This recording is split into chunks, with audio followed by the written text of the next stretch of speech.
So again, good evening everyone. So this is Sir Jay, and for today's lessons, pag-aaralan natin yung tinatawag natin na Java connection with MySQL. So MySQL yung gagamitin natin na database, okay? So we will talk about login and registration together with, okay, magko-connect tayo ng isang system. I am also trying to I will also add a certain functionalities na somehow sort of inventory system na mag-add tayo ng mga different items. Okay, and then save natin from the database. Ayan. So, paano natin yung gagawin? So, over here, close ko na muna to.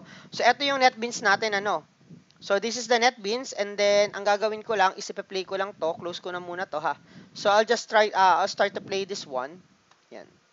And then, ito yung ating tinatawag na panel natin. Ito yung form na kinreate natin. So, in here, iba't ibang form yan. Meron tayong create account, meron din tayong login, ano.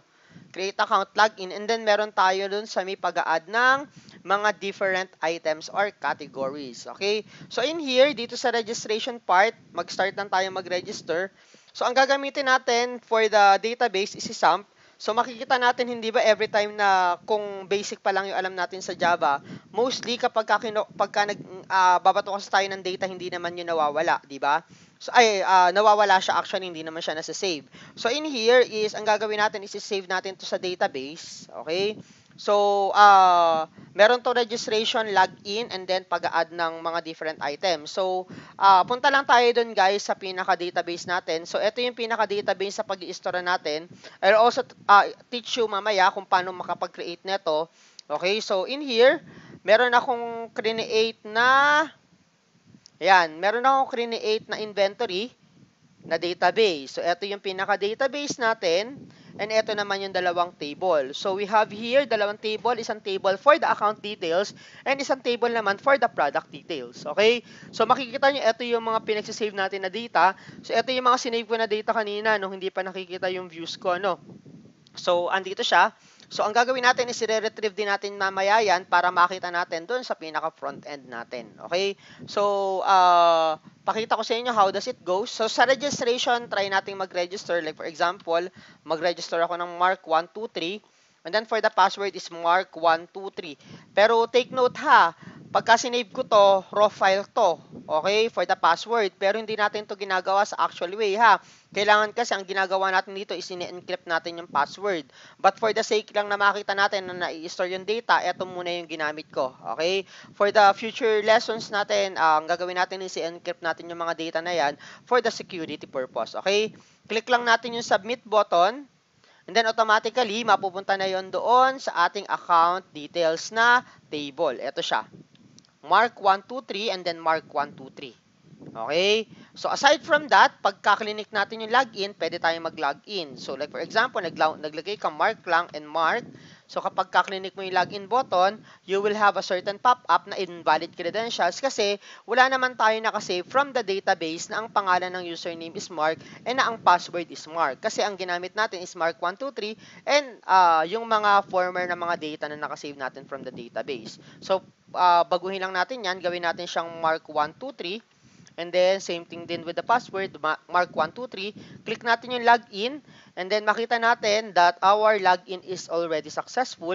Once we click the OK button, automatic, mapupunta tayo sa isang page. Ito naman yung page na mag-a-add tayo ng mga different items. For the table, hindi pa muna ito gumagana ha. Kasi masyado tayong gagabihin kapag diniscuss ko ito. Okay, pero ang gagawin natin is yung add button muna. Pagka naglagay tayo ng mga different datas dito such as product ID, category, name, description, date, quantity, and price. So, ang gagawin niya is kapag ka-clinic natin yung add, automatic mapupunta yan from our front end papunta dun kay back end. So, like for example, maglagay tayo dito 0023. And then, sabihin natin this is a fresh meat. Sabihin natin yung name is example, beef. Okay? And then, description, lagay natin baka. Okay? For the date, ang format ng date lang guys, since ang ginawa ko kasi sa database, is ang ginawa ko na type sa kanya is date. So, hindi siya nag-accept ng string, hindi rin siya nag-accept ng simpleng number. So, kailangan naka-format na by year muna. 1990, okay? And then dash, and then yung month, and then yung date. Okay, so if ever guys na gayahin yung tutorial ko, baka magkaroon kayo ng error on the date ha. So take note lang na ang format dapat is naka-year muna, month, and then date. Okay?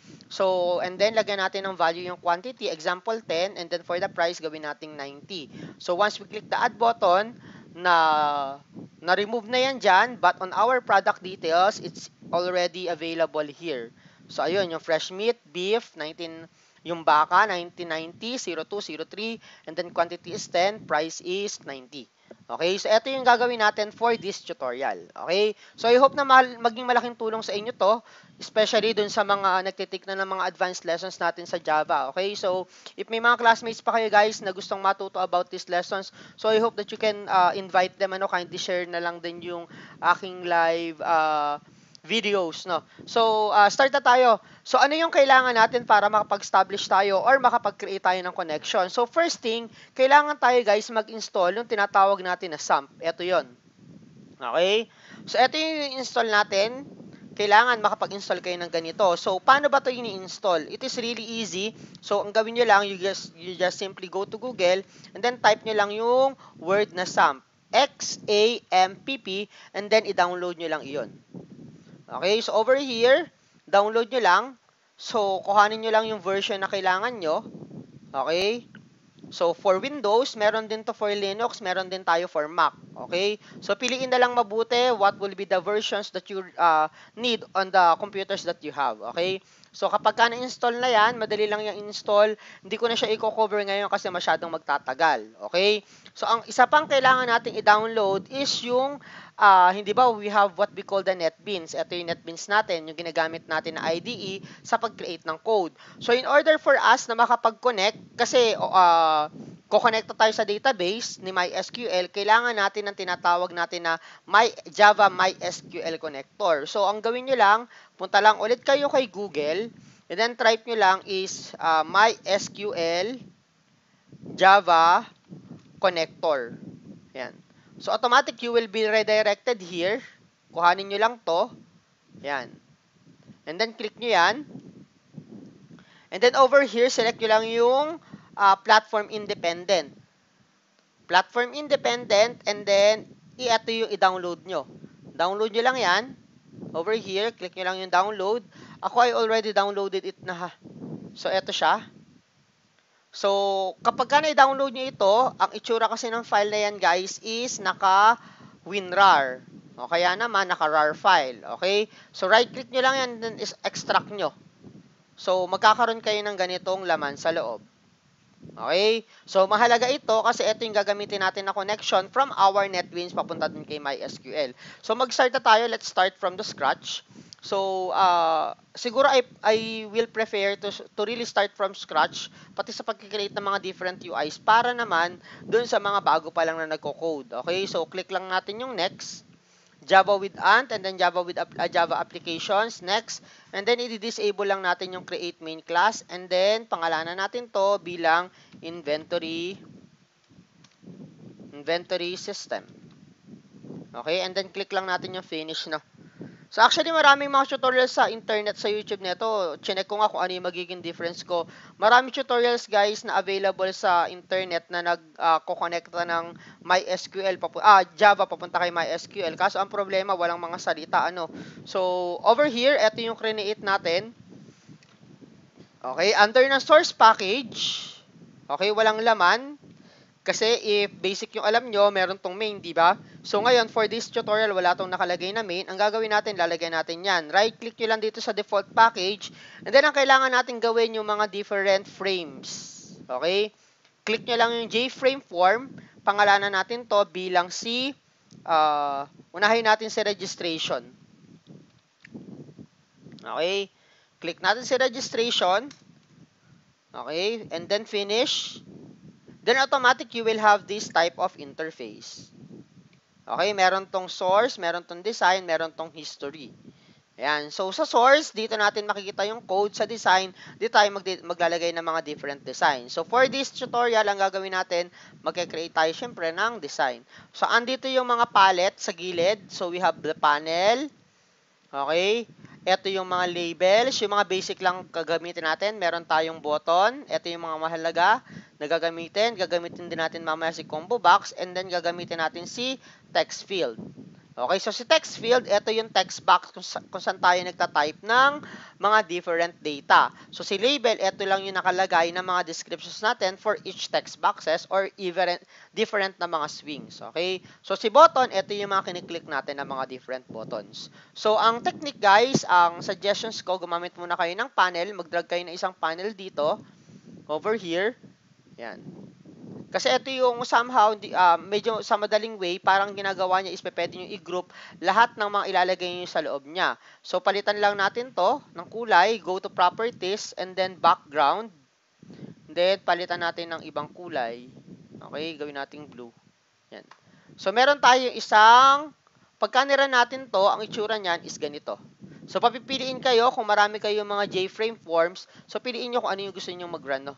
So, okay. So, ito itsura niya. Okay? So, ganito itsura. So, close lang natin. And then, gagawin natin, go pa rin tayo kay design. Then, magkikreate pa ako ng isang panel para dito naman natin ilalagay yung login form natin. Registration form, I mean. Yan. So, over here, ayan. So, kulayan natin to. Gawin natin to siguro mga puti lang para medyo malinis yung design natin. And then, close lang natin. Then, maglalagay na ako ng isang label. Okay, and then pangalanan natin to, this in login. Ayan, then properties lang natin. Okay, and then palitan natin yung font. Ito yung mga different properties ng isang nilagay nyo na isang swing, ha. So, pwede kayo magpalit ng font, ng background. Ito yung background, pwedeng palitan. Pero ako for the meantime, ang gagawin ko, papalitan ko lang si foreground. So, ang technique ko guys, pagka mag-UI and UX kayo, magde-design kayo, most likely we're lumalayo sa palette ha. Pagkamukain nyo na lang ng mga kulay yung ibang part. And then for the size, lakihan lang natin, gawin natin siguro mga 48. Yan. So, buuin natin, login. Sobrang laki naman yata. Okay, so ayusin natin. So, let's, not this one. So, but this one. 24 siguro, ayan. So, close. Okay? So, okay na to. Then, gawa lang tayo ng mga different na mga data na nandun sa kanya. So, let's create one label over here. Yan. Create ako ng isang label. Nakikita pa ba sa live? Yan. So, maglagay lang tayo dito, username. Is it still visible? Nakikita pa ba? And then, we have what we call password. Okay? So, ito yung mga label. Okay, thank you. And then, maglagay lang tayo ng text field. So, ito naman sa text field. No. So, lagay lang natin sa text field. Ito din, lagay natin sa text field. So, sa iba, tinatawag to bilang text box. Okay? So, ito yan. So, kapag gustong palitan yung pinakapangalan sa loob, right-click lang kayo, edit text. Okay? Edit text. Okay? So, right-click tayo dito kay text field. Palitan lang, tanggalin natin yung laman para wala nakikita. Right-click, edit text ulit. And then, lahat ng mga nilagay nyo ng mga controls na to, pwede nyo tong palitan ng mga different variable name. So, para mapalitan siya ng pangalan, right-click lang kayo and then change variable name. So, ang technique for the text box, akong ginagamit ko is txt para madali kong ma-identify. Txt, this text box is for my username. Okay?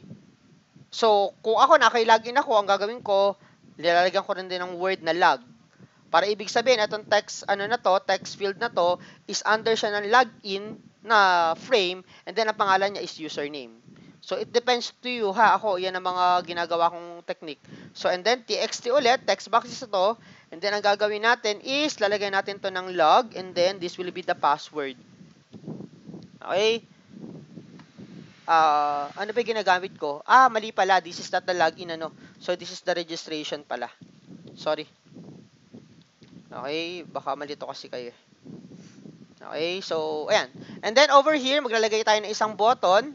So, right-click. So, this will be the submit button. Okay, ang technique, again, for the color palette, right-click, properties. Palitan nyo ulit yung background niya. And then, ikulay nyo lang, guys, kung ano yung proper na color nyo, ha. And then, for the font, okay, I suggest gawin nyo siyang kulay pula. Puti. Ayan, para maganda yung itsura niya. Okay, and then, lagay lang tayo ng label, yung parang ginagawa natin madalas, do you have already have an account? And then, anong ginagawa kapag ka already have an account? Di ba pinagla-login na yon, nawala tuloy. Already have an account. Yan. And then, ang ginagawa lang dyan, di ba, na maglalagay lang tayo ng isang button dyan, at yung button na to is for the login. Okay, para pagka-clinic natin to, kung meron ka naman ng account, ang gagawin, pupunta ka na lang kay login frame. Okay? So, over here, palitan natin ng kulay. Pero okay na siguro yan. Huwag na natin masyadong pahabain. Okay? So, over here, eto na sa registration form natin. So, paano ang kailangan natin gawin ngayon? So, first thing, kung meron na tayong design, pagka nira natin, kung satisfied na kayo, eto itsura niya for the registration. Okay? So, simple lang, ano? So, kapag ka naman nakapag-advance na lessons na kayo, madali nyo itong ayusin. Okay? So, close lang natin ito. And then, ang gawin natin, guys, punta tayo kay project. Okay? So, hindi ba nag-download tayo kanina ng connector natin? Yung magko-connect. Paano natin siya ilalagay dito? So, punta lang kayo kay ito yung project natin. I-collapse nyo lang. Under kay libraries, right-click kayo kay libraries, and then add jar folder. Okay? And then, hanapin nyo guys kung saan nyo nilagay yung in-install nyo. Ito dapat ang itsura nun, ha? Okay? Ito dapat ang itsura nun. Hindi to lalabas, guys, kung hindi kayo nag-extract nung file kanina. So, ano itsura nun? Ito. Hindi ba ito yung dinownload natin? Kung hindi kayo nag-extract at hindi nyo ginawa na ganito, hindi lalabas yung connector nyo na ito, ha? So, click nyo lang yan and then click nyo open. Automatic, mapupunta na yan dito. Yung iba, nagkakamali kasi folder yung inilalagay, hindi yung folder, ha. Ang i-check nyo is yung itsura na yon, ha. Yung this one, makikita nyo naman yun, that is a jar. Ayan, makikita nyo, pagka-clinic nyo, nakalagay, jar, ang extension, ito. Ayan. Okay? So, okay na yan. So, ngayon, mag-start tayo ng ating coding. So, para makapag-code tayo, okay, kailangan ito is mag-connect to the database. So, paano to magko-connect kay database? Punta lang tayo kay source and then ito yung coding natin. Huwag kayong magtatanggal basta-basta ng code dito, ha. At huwag din kayo basta-basta maglalagay ng mga curly bracket kasi nakakalito, ha. So, ang gagawin natin is, ito kasi guys is the constructor para sa mga nag-advance na lessons na, diba? So, ang gagawin natin dito, enter lang natin yan. Dito tayo magke-create ng connection. Baba ko lang muna ito, ha, para hindi kayo malito. Okay, tinanggal ko muna yung mga comments. So, first thing, kailangan natin guys makapag-establish ng connection.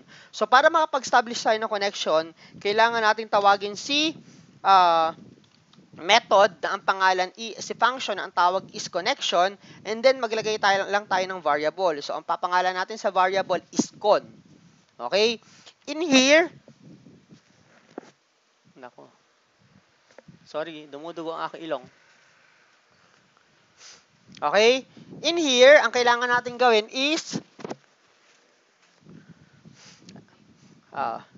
ayan. So, in here, ang kailangan natin gawin is i-import natin to. Naalala nyo guys, si scanner. Hindi ba si scanner, every time na ginagamit natin siya, is kailangan natin siyang i-import. So, eto is kailangan din natin siyang i-import. So, paano natin siya i-import? So, right-click. Ito pala, Alt-Enter. Pwede kayo mag-import dito, over here. Or pwede natin siyang manu-manuhin na i-import dun sa taas. So, dapat pagka nag-i-import, nandito sa taas ng public class. Okay? So, Alt tayo, Alt-Enter, import kayo. Ayun. Lumalabas dito, ano? Pero ang suggestions ko is mag-import kayo ng manu-manu muna para masanay kayo. Okay? So, wait lang.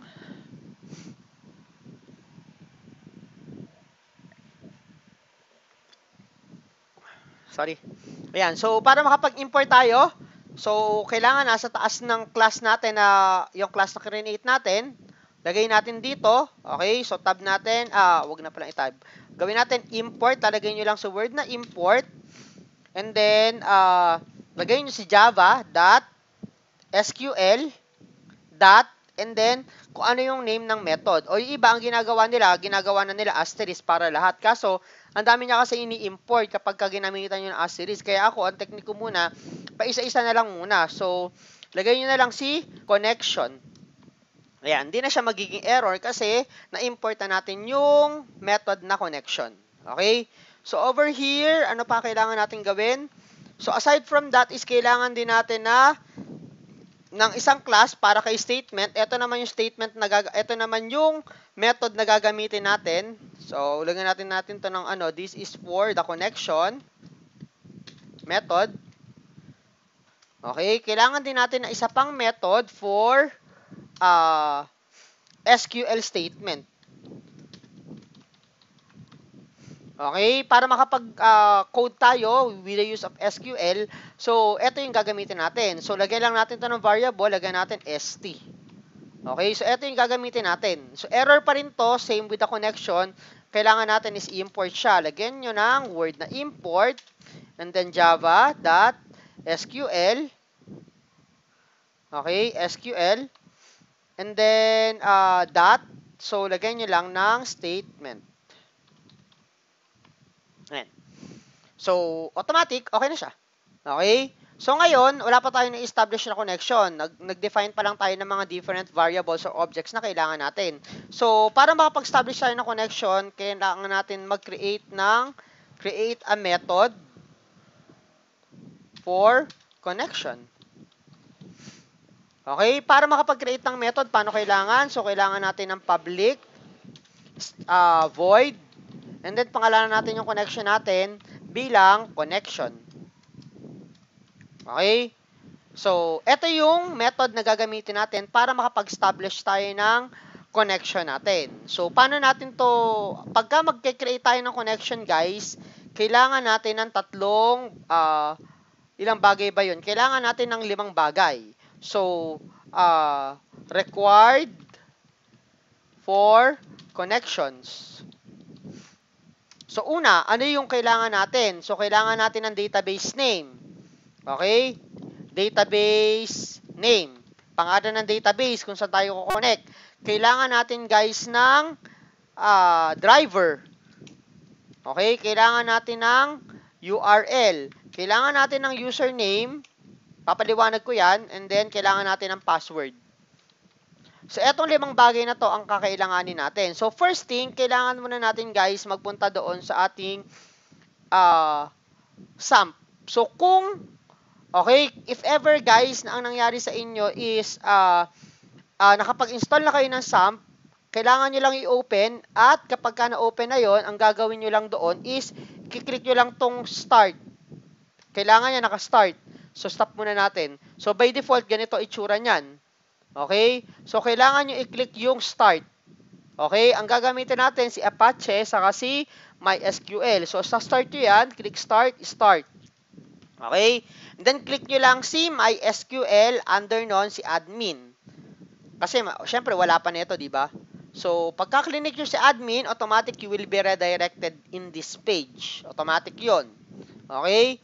So, eto, yung nakikita nyo sa left side, yung word na new, eto yung gagawin natin or i-click natin para makapag-create tayo ng database. Okay? So, para makapag-create tayo ng database, click nyo si new, and then, lilitaw ito, eto yung pangalan ng database. Okay? So, click lang natin yan, and then, pangalanan lang natin to bilang, example is, point of sale. Point of sale. So, ibig sabihin, ito yung buong database natin sa gagamitan natin na point of sale na system. So, ito, ang gagawin natin is, kiklik lang natin, gawin natin collation, and then create. Okay? So, makikita natin on the left side, meron na tayong point of sale. Ito yung database, kaso, hindi pa tayo pwedeng mag-store ng data dyan. Kasi bago tayo makapag-store ng data, kailangan, guys, is meron tayong what we called table. Okay? Doon sa mga table tayo mag-i-store ng mga different data. So, ang itsura niyan, okay, pangalanan natin si table. Example, pangalanan natin si table na account details. So, dito natin ilalagay yung sa registrations natin. So, ilang column ba yun? So, sa mga bago sa database, ang itsura niyan, guys, ganito. Para siyang Microsoft Excel. Okay? Yung database name, iyon yung file name.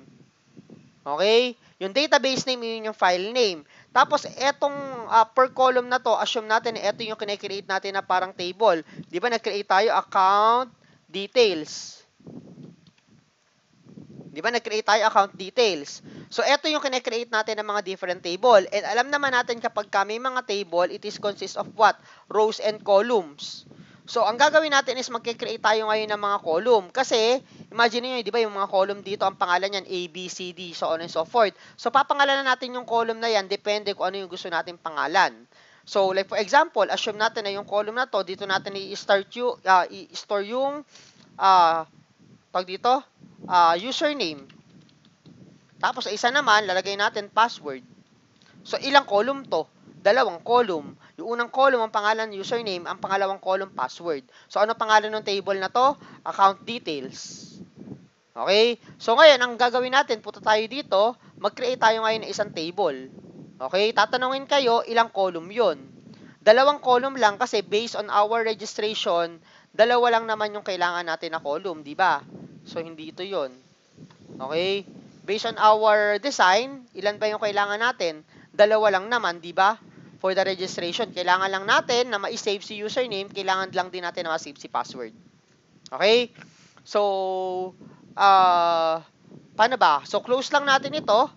Okay? And then, balik tayo dito. So, ilang column to? Dalawa. So, and then, create. So, lalabas ito. Okay? So, ito yung sinasabi ko sa inyo. Papangalanan nyo ngayon yung column na yon. Kasi mahalaga yan kasi dito tayo sa mga column na ito magsisave ng mga different data. So, ang technique, so account details yan. So, ako, ang gagawin ko sa pangalan dyan, ACC and then username.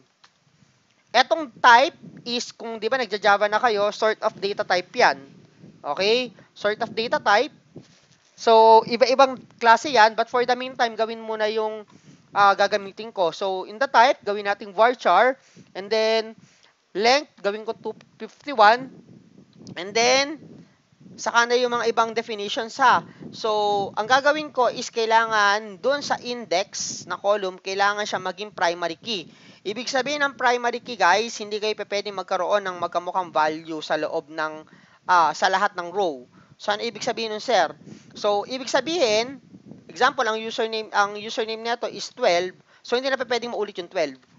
So, ginagamit yan, like for example, student number. Di ba, ang student number, isang beses lang naman yon kada isang tao. Hindi pa pwedeng ang student number ni Zeus is same sa student number ni Raymond. Okay? So, go lang tayo. Gawin natin primary key. And then, go. And then, ano pa isa? ACC. This is for the password. Okay? For the password, varchar muna din. And then, 251. Yung length. Kung gaano siya kahaba. Okay? And then, click lang natin si save. Yan. So, ito itsura niya. Ito yung kinenate natin sa kanya. ACC, username, ACC password, and then ito yung mga type, collation attributes, and then yung mga different actions kung kailangan nating gawa ng different actions. So, hindi ko na dito tackle kasi this is not my tawag dito, this is not already part of my discussion sa. So, if kailangan mag-aral ng MySQL, I suggest you study another lesson sa. So, punta tayo kay browse. So, ngayon wala pa siyang laman. Okay? Kasi wala pa naman tayong nilalagay na data. So, punta na tayo dun guys kay NetBeans at mag-establish na tayo ng ating real connections. So, close lang natin to. Ayan. So, ano yung sabi ko sa inyo? Kailangan natin ng name, database name, kailangan natin ng driver, kailangan natin ng URL, kailangan natin ng username, and kailangan din natin ng what we called a password. So, unahin natin syempre yung tinatawag natin na, kahit dito in order ha, kailangan natin ng database name. So, para makapagamit nun, gamit lang tayo ng public, static, final, and then, string. Okay, ilagay lang natin siya sa variable para madali natin siya tawagin, and this will be the database name. Okay, yung database name kailangan naka-string, di ba? Naka-double quote. So, ano yung pangalan ng database natin na create? Ito yon. This is a point of sale. Guys, always make it a habit ha to always check the spelling kasi ang dami nagkakamali dyan. Point of sale. So, punta kayo dito, pangalanan natin to bilang si point of sale. Okay? So, ito yung pangalan ng database natin. Ayan, typographical error. Okay, point of sale. Ano pa yung kailangan? Driver. So, sa driver, halos magkakamukha lang din tayo. This is not a public pala, sorry. This should be private, no? Okay, and then private, static, static, final, and then string. We also have, lagay lang natin ha, palagi ko nalagay ng DB, stands for the driver, database, and then driver. So, magkakamukha lang to, equal sign, and then ang gagawin natin is, lagay nyo lang to si com mysql.cj.jdbc.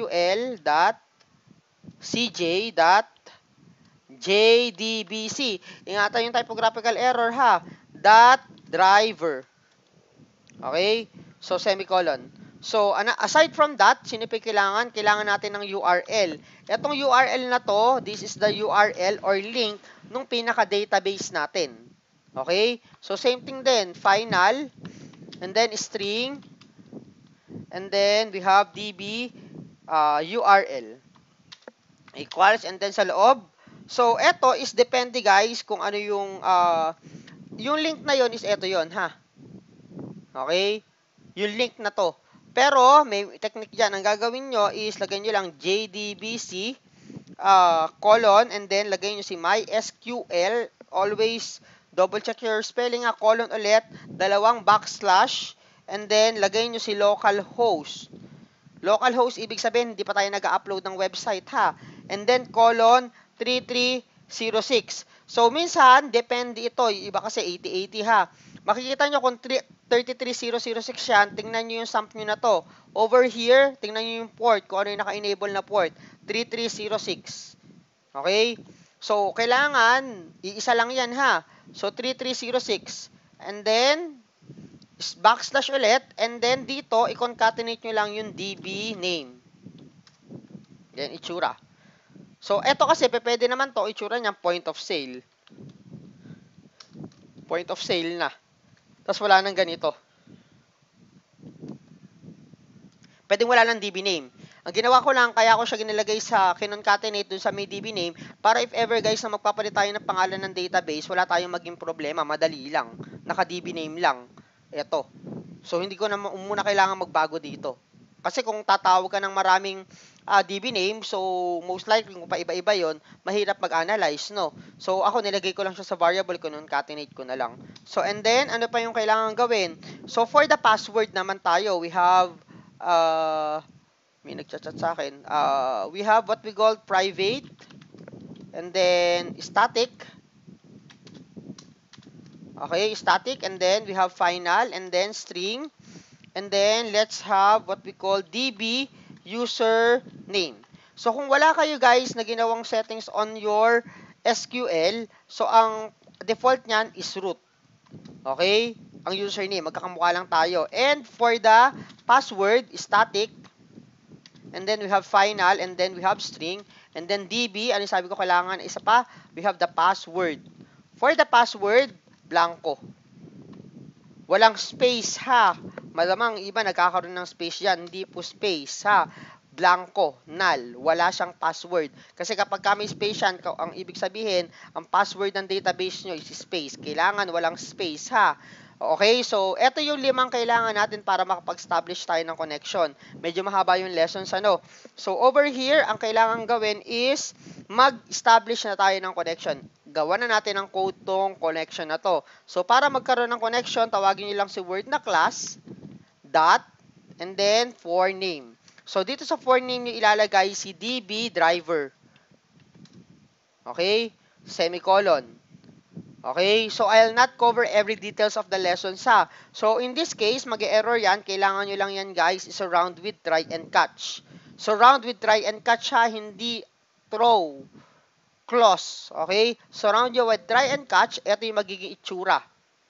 So kung hindi pa maalam sa topic about try and catch, pag-aralan nyo yan ha. So, over here, sa baba niya, gamitin natin yung connection natin. Sino tong con na to? Ito yung pinang-establish natin ng connection. Yung pag-create ng connection over here. So, lagay lang natin si con is equals to driver manager. Driver manager. So, error to. Kasi, kamukha nung mga class, yung mga methods natin kanina, kailangan natin siyang i-import. import java.sql.driver.manager para hindi magka-error. So, over here, .driver manager. So, ang gagawin lang natin is, tawagin lang natin si get connection. Yan. So, sa get connection, tatlo yung ilalagay nyo dito. Tandaan, tatlo yung ilalagay sa get connection. Sino-sino yung tatlo na yon? So, yung URL, okay, kailangan nyo ng username, and then, password. Guys, pwede kasi dito na nakadiretso yon. Ilalagay nyo lang tong JDBC localhost dito. So, dito, since nilagay natin siya sa string, lalagay nyo db URL, db username, and then, yung isa naman is si db password. Yan. So, tatlo. O error to, kailangan nyo siyang add throw naman. Okay? Add throw clause for Java SQL exception. Hindi yung add catch ha. Add throw clause. Okay? So, click nyo yan. Magkakaroon siya ng ganito. So, guys, pag-aralan nyo yung try and catch ha, yung sakay pagtuthrow ng exceptions. So, for the meantime, sundan na lang muna para maintindihan. Okay? And then, over here, aside from that, kailangan natin tawagin si ST. Sino yung ST? Ito yung gagamitin natin na object sa pag-create ng ating mga different statements. So, equals to connection natin, dot, ilagay nyo lang si create statement. Okay? Yan. So, aside from that, i-check natin ngayon. Ayan, actually, connection na to, ano? So, i-check natin ngayon kung magko-connect na tayo. So, if, lagay lang tayo ng if, check lang natin if yung connection natin is not equal kay null. Ibig sabihin ng not equal kay null, may natagpuan siyang connection. So, kapag kami may natagpuan siyang connection, ang gawin natin, system.out is, ang gawin natin is, connection successful. So, sana, wala tayong error, ano? So, pagka na-run natin to, dapat lumabas to, connection successful. Okay, run. Okay? So, hindi lumabas si connection successful. Okay, pero walang error. Sinadya ko yun, ha? Okay? Bakit? Kasi, hindi ba, etong connection natin is a method. Okay? Ang method, hindi yan gumagana hanggat di natin tinatawag. So, para gumana to, kailangan natin siyang tawagin. So, saan natin siya tatawagin? Ilalagay nyo siya, guys, dito kay constructor. Constructor, ha? Constructor, same name ng class. Ayan, no? So, over here, ilalagay lang natin, tawagin natin sino? Si connection na method. Yan. Control space yung ginagamit ko na, ano, ha? Yan. So, connection, error to, kailangan yung isurround siya with try and catch. Okay? Okay na. Okay? So, kung okay na yan, run lang natin. Makikita nyo dapat, connection successful. So, ibig sabihin, we already have our connection from our Java NetBeans papunta kay database. Okay? Connected na tayo, maayos yung connections. Kung may mga problema kayo sa connections, hanapin nyo lang. So, try natin magpakita ng isang simple na error. So, ano-ano yung mga simple error? Minsan, because of the typographical error. So, try natin tanggalin, pagbalik ta rin yung spelling. Tingnan natin yung error. Ayan. Okay? So, tingnan nyo. Babasa lang kayo ng error, ha? Ang sabi dito is, syntax error exception unknown database. Makikita nyo yung error palagi. Babasa lang. Error database.